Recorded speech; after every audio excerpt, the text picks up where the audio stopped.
The other week I installed the auxiliary gas cans on the truck. I didn't bother videoing it because it was pretty straightforward. You basically just mark out the center of where you want it, drill 3 holes, bolt the thing to the truck, and you have it.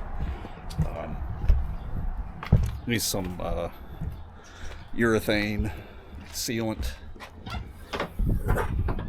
to seal the holes. That's what the inside looks like. Pretty straightforward. Today I'm going to install these lights. They're kind of like just LED lights. I'm going to put some here. They're just going to be to light up the exterior. You know, if you're camping inside, you want to see what's outside at night, you can just flip a switch and light up the perimeter of the truck. Good for spotting wildlife or, you know, intruders that might need to be dealt with, etc.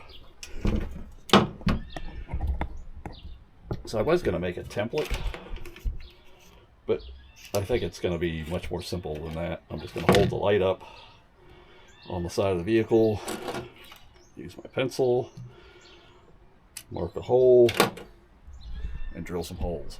So we've got a wire that runs from the middle, and I prefer this style because I can just squirt some urethane sealant around here and seal up the hole where the light goes.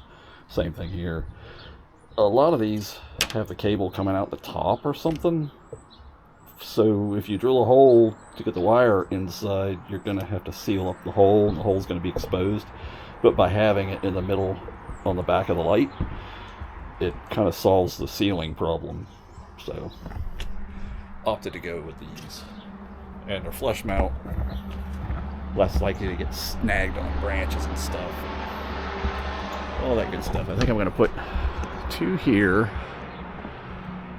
That way, even if I have the lid open, they'll shine. I thought about putting them up here, but the door on the back is going to block light hitting the ground. But if I put them here, face them this way, I should get some light on the ground, and should shed the same amount of light whether the door's open or closed. And I'll put 1 on each side, and I thought about putting 1 up here, but I think what I'm going to do is put it here. That way it can be used to light up the entryway to the truck on each side, where here it's not going to light up the entryway as much.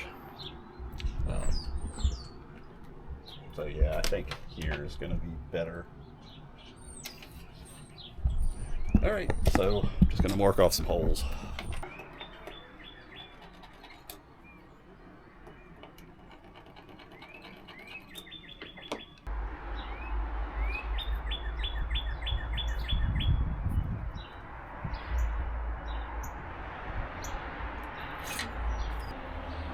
Okay, so that's where the cable's going to go through. Then we drill some holes. This part always makes me nervous.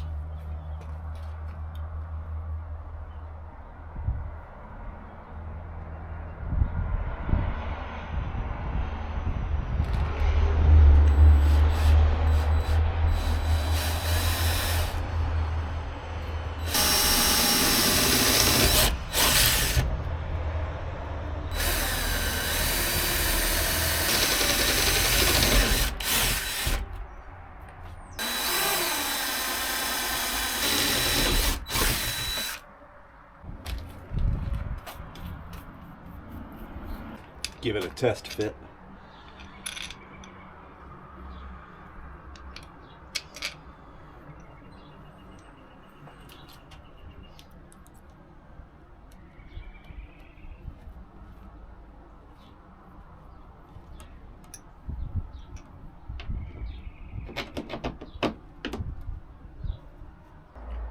We'll apply a little bit of RTV here.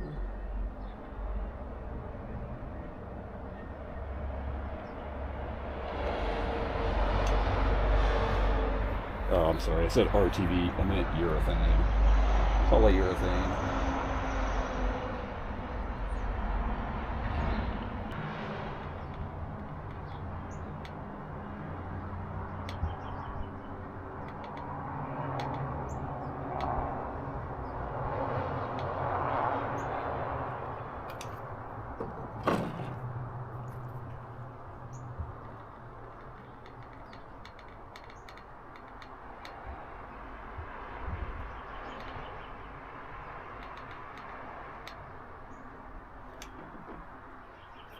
See if I can keep from making a mess now.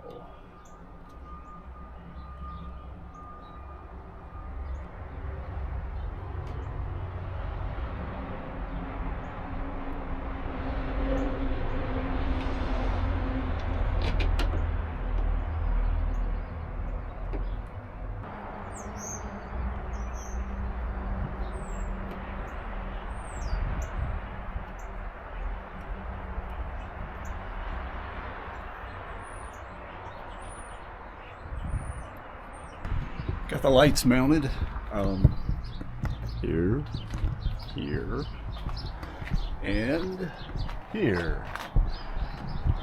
Now hook up the cables. Wires dangling here, there, and up there. Use some of this, and see if we can't hook these things up and get them lit. What we have here is some kind of electrical connector. Looks like this. Flip these levers open, cable goes in there, you flip this down, and it clamps the cable. I've got a three-way, so what I need to do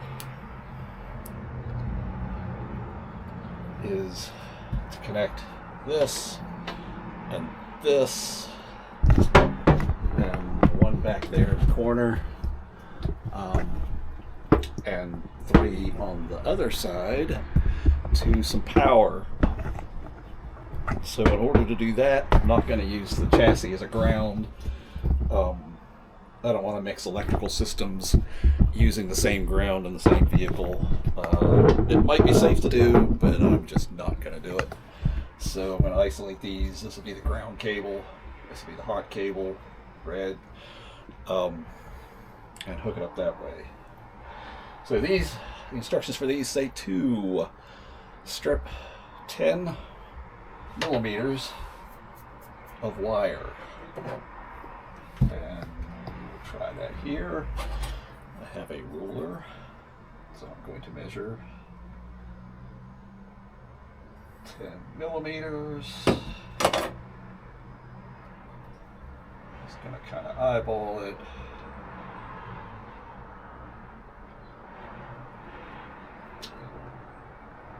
Well, that worked great.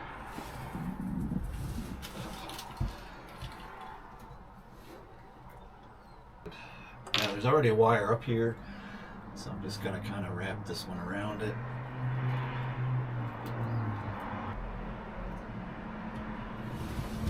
Okay, works pretty slick.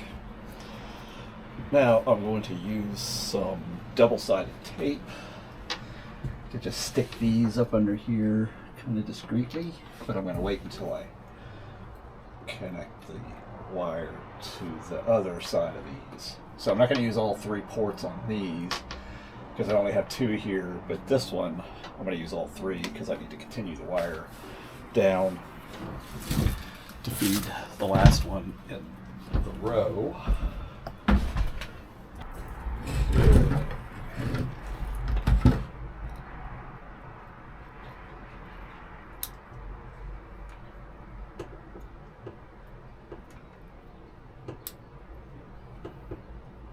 This worked really well so far.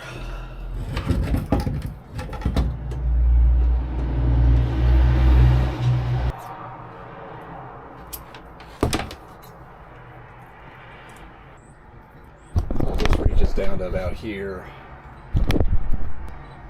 and then this will reach to here, to plug into the connectors.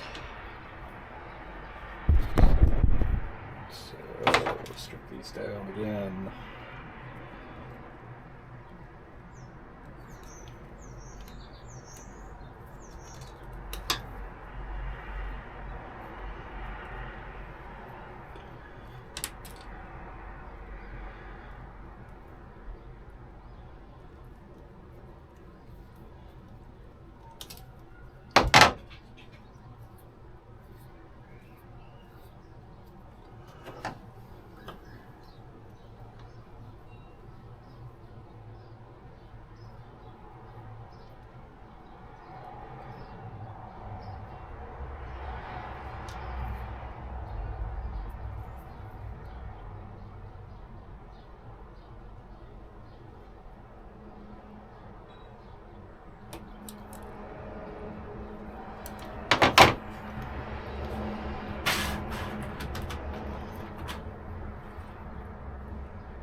But again, flip this up, flip this up, flip this up.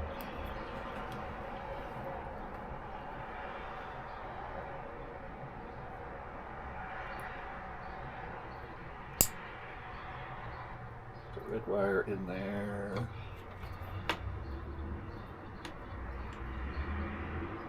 Put the red wire in there.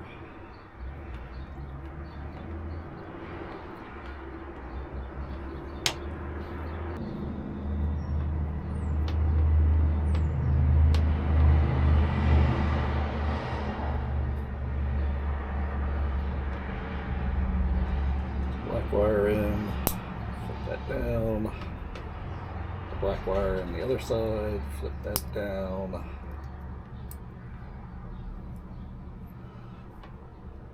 Okay. Alright, so I'm down to the last connection as far as the lights go. And then I'll have to hook up the switch, which is going to go behind this panel here.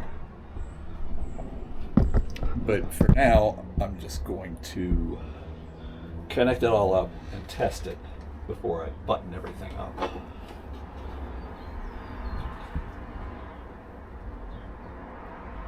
So I'm going to finish. You can see how I've been making the connections. Got the light cables, the light wires, the thin wires go to the lights, and then I'm using the pass-through here to keep the electricity flowing to the next stop, which is there, and so on around. Alright, so this has this power station has an XT60 connection in the front. So what I'm going to do is I'm going to butcher one of these.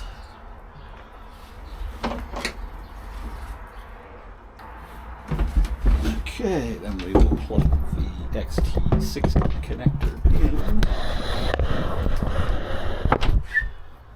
Hopefully not burn the truck down. Turn on the power station.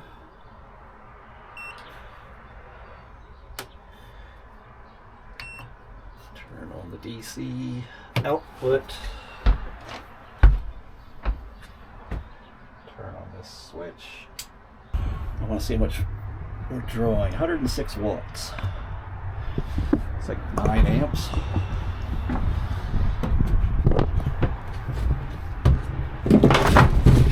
Ouch. Okay, got light. Got light.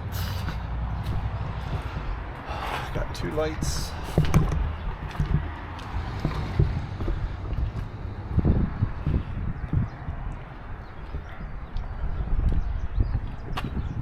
And more lights. Seems to work. Nothing's on fire.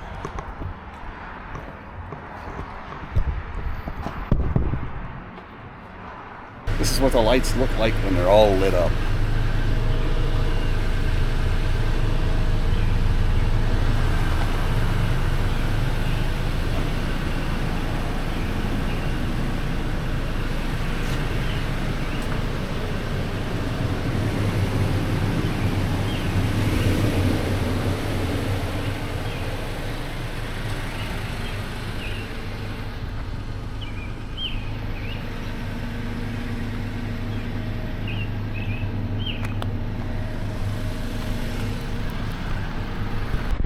Alright, so I had to get a different switch.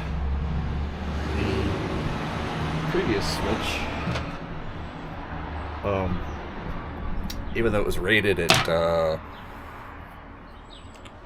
oh shoot, I don't remember. It was 15 amps at 12 volts. It got really hot. I wasn't comfortable with that, so I got a heavier switch. This one's rated 20 amps at 12 volts, and it is cool to the touch. I drilled a hole, mounted it.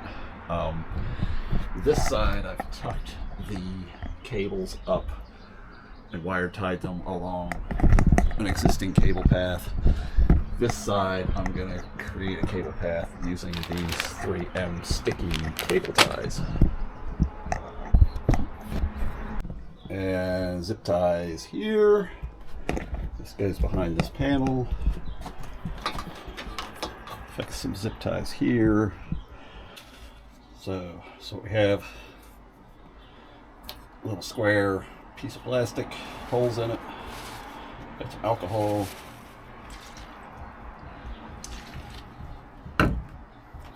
Wipe down any spots where you want to put these 3M sticky things.